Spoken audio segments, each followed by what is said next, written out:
আরে ফেলে দিলি বলটা ড্রেনের ভিতর, যা এখন নতুন বল কিনে আন। আরে ভাই কিন্তু আমার কাছে তো একটা টাকাও নাই।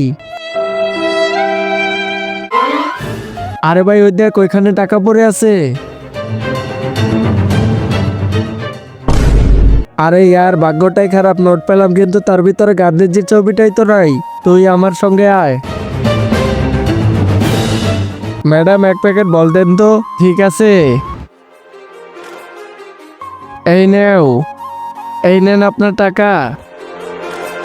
কিন্তু তার আগে তোমার কাছে কোনটা সবচেয়ে বেশি দামি, এক বস্তা টাকা নাকি মা বাবা? যদি মা বাবা হয় তাহলে ভিডিওতে লাইক করে চ্যানেলটা সাবস্ক্রাইব করে দাও, আর যদি লাইক সাবস্ক্রাইব না করো তাহলে আমি বুঝে নেব তুমি মা বাবাকে একটু ভালোবাসো না। আরে আব্বে টাকার ভিতর গান্ধীজির ছবি কোথায়? फंस गया सीएम। আরে আরে ম্যাডাম গান্ধীজির তো মিটিং চলতেছে, মিটিং শেষ হলে চলে আসবে। আচ্ছা ঠিক আছে, কিন্তু তাকে তাড়াতাড়ি আসতে বলো। ঠিক আছে ম্যাডাম, বলে দিব নে।